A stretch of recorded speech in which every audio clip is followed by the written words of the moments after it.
Hello everyone, आप सभी का एक बार फिर से स्वागत है जीकेएम के इस अमेजिंग प्लेटफॉर्म पर। और प्यारे विद्यार्थियों, आज अपन बात करेंगे कि एम्स बीएससी नर्सिंग के बारे में बात करेंगे कि सर 12th के बाद में एम्स बीएससी नर्सिंग कैसे करें और गवर्नमेंट नर्सिंग ऑफिसर कैसे बने। तो उसी के ऊपर अपन चर्चा बात करने वाले हैं। एम्स जो बात करें 2025 के बारे में अपन बात करने वाले हैं कि सर एम्स 2025 एग्जाम कब होगा, इसका क्राइटेरिया क्या क्या रहने वाला है, पेपर का मोड क्या रहता है, पेपर कैसा होता है, कहाँ कहाँ पर इसके सेंटर्स होते हैं, और बात करें कि सर इसमें जॉब प्लेसमेंट होता है कि नहीं है। ये सारी चीजें अपन जानने वाले हैं। तो सबसे पहले जो बात करें कि सर एम्स होता क्या है, एम्स बीएससी नर्सिंग होता क्या है। तो एम्स बीएससी नर्सिंग के लिए मैं बात करूं, एम्स का मतलब all India institute of medical science, जो कि बीएससी नर्सिंग पाठ्यक्रम करवाता है। सर इसमें बात करें कि सर जो बीएससी नर्सिंग जो पाठ्यक्रम प्रोग्राम होता है सर कितने ईयर का होता है सर, 4 ईयर प्रोग्राम होता है। इसमें जो आपको कोर्स करने को मिलता है वो कौन सा मिलता है सर, बीएससी नर्सिंग हॉनर्स का कोर्स। इसमें ध्यान रहे आपको कि इसमें एम्स जो कंडक्ट करवाता है केवल और केवल कॉलेज प्रोवाइड करता है। कॉलेज के अलावा मैं बात करूं कि सर 4 ईयर प्रोग्राम करने के बाद भी इसमें जॉब का प्रावधान रहता है क्या प्यारे विद्यार्थियों। तो इस एम्स के अंदर जॉब का प्रावधान नहीं रहता है, ध्यान रहे आपको। ये केवल और केवल एम्स बीएससी नर्सिंग कोर्स यानी बीएससी नर्सिंग 4 ईयर का प्रोग्राम करवाता है। नेक्स्ट वन अपन बात करें कि सर नेक्स्ट क्या चीज इंफॉर्मेशन है। तो नेक्स्ट जो अपन बात करेंगे कि सर नेक्स्ट इसमें बात करें सर इसमें क्वालिफिकेशन क्या चाहिए रहता है, क्वालिफिकेशन क्या होना चाहिए। तो क्वालिफिकेशन की मैं बात करूं तो इसमें बात करें कि सर जनरल और ओबीसी कैटेगरी के लिए और ईडब्ल्यूएस के लिए 12th के अंदर कितना मार्क्स चाहिए सर, 55%। बात करें कि सर बात एसटी एससी कैटेगरी के लिए बात करें सर कितने चाहिए रहते हैं सर, तो बात करें कितने सर, 50% होना अनिवार्य है। इसमें बात करें कि आप जब 12th जब करते हैं उसमें कौन कौन से ऐसे कॉमन जो सब्जेक्ट है वो होना अनिवार्य है। इंग्लिश होना आपका अनिवार्य है, फिजिक्स होना अनिवार्य है, केमिस्ट्री एंड बायोलॉजी। जिन बच्चों का इंग्लिश फिजिक्स केमिस्ट्री बायोलॉजी होता है वही बच्चे इसके अंदर फॉर्म को अप्लाई कर सकते हैं। ये जो एग्जाम होता है केवल और केवल किसके लिए होता है सर, फीमेल कैंडिडेट के लिए। किसके लिए होता है सर, तो ये जो एग्जाम ओनली फॉर जो होता है किसके लिए होता है सर, फीमेल कैंडिडेट के लिए होता है। बात करें कि सर ये जो एग्जाम की मैं बात करूं कि सर इस एग्जाम के लिए एज लिमिट क्या होती है। तो इसमें मिनिमम एज 17 साल और मैक्सिमम एज जो होती है वो कितनी साल होना अनिवार्य है, 35। मिनिमम एज 17 साल और 35 क्या होनी चाहिए इसके अंदर एज होनी चाहिए। अब बात करें कि सर एम्स बीएससी नर्सिंग का जो पेपर आता है वो किस मोड के अंदर होता है, एम्स बीएससी नर्सिंग का पेपर। तो एम्स बीएससी नर्सिंग का पेपर जो मोड होता है इंग्लिश में भी होता है और हिंदी में भी होता है। जब आप फॉर्म अप्लाई करते हैं तो फॉर्म के टाइम पर आपको पूछा जाता है कि आपको इंग्लिश और हिंदी, वहां पर ऐसा ऑप्शन बिल्कुल नहीं पूछा जाता है। जब आप एग्जाम हॉल में बैठते हैं तो वहां पर आपको बोला जाता है कि आप क्वेश्चन हिंदी में पढ़ना चाहते हैं या इंग्लिश के अंदर, तो वहां पर आप भाषा का चयन कर सकते हैं। इंग्लिश यदि भाषा लेना चाहते तो इंग्लिश और हिंदी भाषा लेना चाहते तो हिंदी भाषा का चयन कर सकते हैं। नेक्स्ट वन अपन बात करें कि सर यहाँ तक की चीजें क्लियर हो गई। अब इसमें अपन बात करें कि सर कौन कौन सी कैटेगरी के लिए बात करें कि सर फीस क्या रहती है एम्स बीएससी नर्सिंग का फॉर्म अप्लाई करने के लिए। तो मैं बात करूं कि ये फॉर्म जो अप्लाई कर सकते हैं ऑल स्टेट की जितनी भी बालिकाएं हैं, ऑल स्टेट की जितनी भी बालिकाएं हैं वो बालिकाएं सभी इस एग्जाम फॉर्म को अप्लाई कर सकते हैं। यहाँ पर जो फीस लगने वाली है, यहाँ पर जनरल के लिए फीस की बात करें कि सर कितनी 2000 रुपीज रहेगी। बात करें सर ओबीसी कैटेगरी के लिए जो फीस रहेगी वो 2000 रुपीज रहेगी। एससी कैटेगरी के लिए बात करें सर कितनी 1600 रुपये रहेगी और एसटी कैटेगरी के लिए सर कितनी 1600 रुपये। और बात करें कि सर ईडब्ल्यूएस के जो कैटेगरी है यानी आर्थिक रूप से जो कमजोर विद्यार्थी उनके लिए कितनी फीस रहेगी सर, 1600 रुपये रहेगी। इसके अलावा मैं बात करूं पर्सन विद बेंचमार्क डिसेबिलिटी यानी पीडब्ल्यूबीडी के जो स्टूडेंट रहते हैं उनको नील यानी इसमें कोई भी फीस नहीं लगती है। इसमें जो आप फीस पे कर सकते हैं online debit card, credit card, phone पे के साथ में आप फीस पे कर सकते हैं। ये है इस फॉर्म को अप्लाई करने के लिए जो फीस होती है वो मैंने आपको क्लियर कर दी है। अब आगे अपन बात करें कि सर और क्या चीजें हैं इसके लिए। तो इसमें अपन बात करें कि सर ये जो AIIMS BSc nursing entrance exam होता है इसके अंदर नंबर ऑफ क्वेश्चन कितने आते हैं, कौन कौन से सब्जेक्ट पूछे जाते हैं। तो प्यारे विद्यार्थियों इसमें जो बात करें कि टोटल इसमें 4 सब्जेक्ट होते हैं। फर्स्ट आपको पूछा जाता है सर क्या, फिजिक्स। फिर बात करें सर केमिस्ट्री, बायोलॉजी और क्या पूछा जाता है सर, जनरल नॉलेज। सभी जो क्वेश्चन पूछे जाते हैं इसमें कितने कितने मार्क्स के सर, फिजिक्स, केमिस्ट्री और बायोलॉजी जो होता है इसमें बात करें सभी 30-30 नंबर के आपको पूछे जाते हैं। और जनरल नॉलेज जो पूछा जाता है वो कितने नंबर का पूछा जाता है, 10 नंबर का। इसके अलावा जो अपन बात करें इस पेपर को जो करने के लिए टोटल आपको टाइमिंग दिया जाता है सर, कितना दिया जाता है, 2 आवर्स का। इस पेपर के अंदर अपन बात करें तो इस पेपर के अंदर 1/3 क्या होती है सर, मार्किंग होती है। कौन सी मार्किंग सर, नेगेटिव मार्किंग होती है। इस परीक्षा के अंदर जो एग्जाम होता है, इस परीक्षा में नेगेटिव मार्किंग पूछी जाती है, कितनी सर, 1/3 नेगेटिव मार्किंग होती है। तो ध्यान रहे प्यारे विद्यार्थियों, यदि आप भी सोच रहे हैं एम्स बीएससी नर्सिंग से बीएससी नर्सिंग करना चाहते हैं एम्स से, तो बिल्कुल इस फॉर्म को अप्लाई कर सकते हैं। बात करें कि सर इसके लिए जो एक्सपेक्टेड अपन डेट की बात करें कि सर इसके जो फॉर्म निकलते हैं उसके लिए एक्सपेक्टेड डेट क्या रहती है, ठीक है। तो बात करें सर इसकी एक्सपेक्टेड जो डेट रहती है, इसके लगभग सर इसके जो फॉर्म जो आते हैं मार्च और कब आते हैं सर, अप्रैल के अंदर। कब आते हैं सर, मार्च और अप्रैल के अंदर आते हैं। इसके अलावा जो अपन बात करें कि सर मार्च अप्रैल में तो क्या आते हैं सर, इसकी फॉर्म निकलते हैं। और बात करें कि सर इसके फॉर्म जो अप्लाई होते हैं वो कब होते हैं सर, अप्रैल के अंदर। और बात करें कि सर इसमें बात करें अप्रैल के अलावा, तो बात करें अप्रैल के अलावा अपन बात करें तो इसमें जो बात करें अप्रैल में तो आपको क्या होते हैं सर, फॉर्म अप्लाई होते हैं। फिर बात करें सर इसका एग्जाम कब होता है, तो प्यारे विद्यार्थियों इसका एग्जाम होता है कब, मई और जून के अंदर। कब होता है प्यारे विद्यार्थियों, मई और जून के अंदर इसका एग्जाम कंडक्ट करवाया जाता है। आई होप चीजें आपको क्लियर हो गई है, यहां तक कि आपको इन्फॉर्मेशन समझ में आ गई है।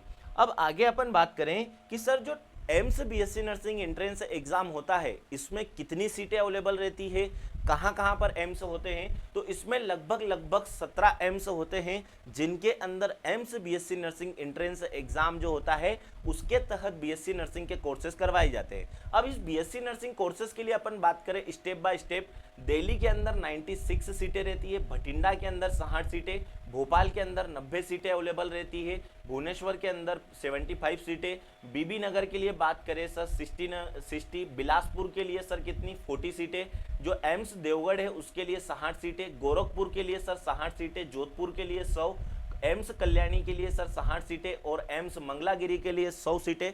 और बात करें कि सर 70 सीटें नागपुर, पटना के लिए 75 सीटें, रायबरेली के लिए कितनी सर 50 सीटें, रायपुर के लिए 75 और एम्स ऋषिकेश के लिए 100 सीटें और एम्स गुवाहाटी के लिए कितनी रहती है सर, तो लगभग 60 सीटें रहती है। इसमें टोटल में सीट की बात करूं कि सर इसमें टोटल जो सीटें रहती है वो कितनी रहती है सर, 1231 सीटें रहती है। ये लास्ट ईयर 2024 के अंदर जो AIIMS BSc nursing entrance exam हुआ था उसके अंदर इतनी सीटें रखी गई थी। यहाँ पर सभी कैटेगरी, यूआर कैटेगरी की भी आप देख सकते हैं 484 सीटें रहती है।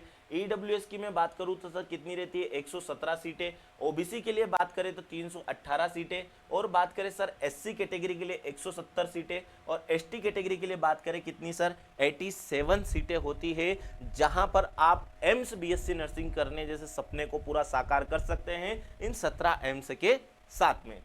अब बात करें कि सर यहां तक की चीजें क्लियर होने के बाद हमें सर इसमें जो नंबर लाने होते हैं वो क्वालिफाइंग मार्क्स की बात करें कि सर इस एग्जाम के अंदर हमें नंबर टोटल कितने चाहिए होते रहते हैं, तो उसकी अपन बात करें कि सर क्वालिफाइंग मार्क्स की मैं बात करूं तो क्वालिफाइंग मार्क्स के लिए जो यूआर कैटेगरी है उसके लिए लगभग कितने परसेंट मार्क्स चाहिए सर हमें, तो लगभग 50% मार्क्स चाहिए जनरल और ईडब्ल्यूएस कैटेगरी के लिए। फिर बात करें कि सर ओनली फॉर बात करें सर किसके लिए, ओबीसी के लिए, तो ओबीसी के लिए मिनिमम मार्क्स चाहिए सर, कितने चाहिए सर, 45% चाहिए हमें। और फिर बात करें सर एससी और एसटी कैटेगरी के लिए मैं बात करूं तो हमें कितने परसेंटेज चाहिए सर, 40% से नंबर लाना पड़ेगा।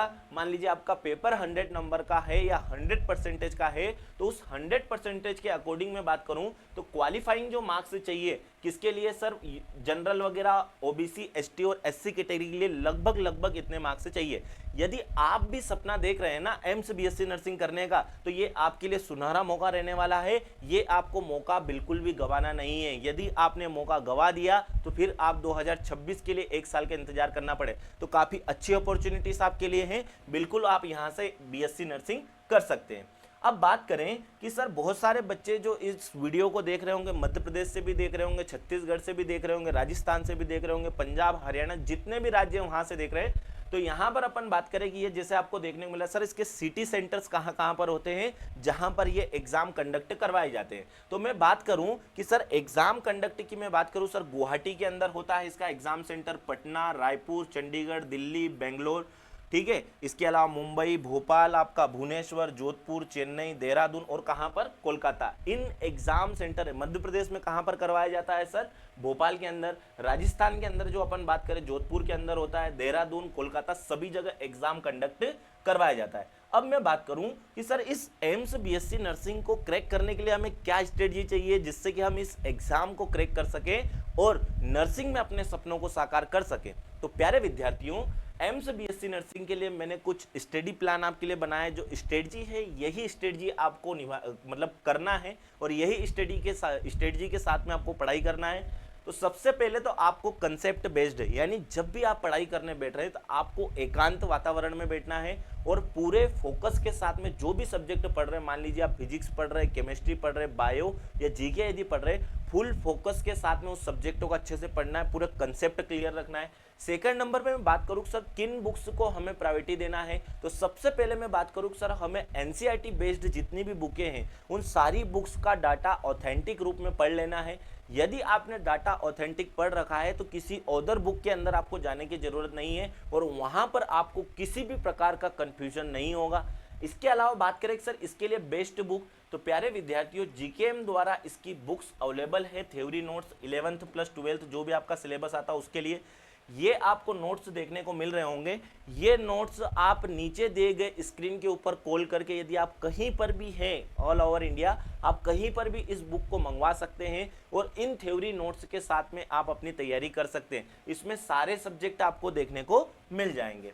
अब बात करें कि सर डेली मॉक टेस्ट देना अनिवार्य है। मान लीजिए बच्चे पढ़ाई तो बहुत सारे करते हैं लेकिन मॉक टेस्ट नहीं दे पाते हैं, तो उस मॉक टेस्ट को देने के लिए मैं बात करूं तो आप मॉक टेस्ट फ्री जो मॉक टेस्ट होते हैं वो जीकेएम के टेलीग्राम चैनल पर भी आपको पीडीएफ देखने को मिल जाएंगे। उन पीडीएफ को लेकर के डाउनलोड करके आप अपनी मॉक टेस्ट या मैं बात करूं ऑनलाइन टेस्ट सीरीज, तो बहुत जल्द जीकेएम के ऐप पर एम्स बीएससी नर्सिंग एंट्रेंस की टेस्ट सीरीज आने वाली है, तो नीचे दिए गए नंबर पर आप कॉल कर सकते हैं। इसके अलावा मैं बात करूं कि आपको शॉर्ट नोट्स बनाना है। क्या सर, शॉर्ट नोट्स बनाना है। मान लीजिए कोई सा भी चैप्टर आप ज्यादा पेजेस में पढ़ रहे हैं, उसमें आपके जो भी डाउट्स हैं उन्हें एक अलग डाउट कॉपी लेनी है, उस डाउट कॉपी के अंदर आपको लिखना है और वही शॉर्ट नोट्स जब आप एग्जाम देने जाएंगे तब आपको क्या करना है, पढ़ लेना है, ताकि आपका एग्जाम बिल्कुल सरल व आसान तरीके से क्या हो जाए, क्रैक हो जाए।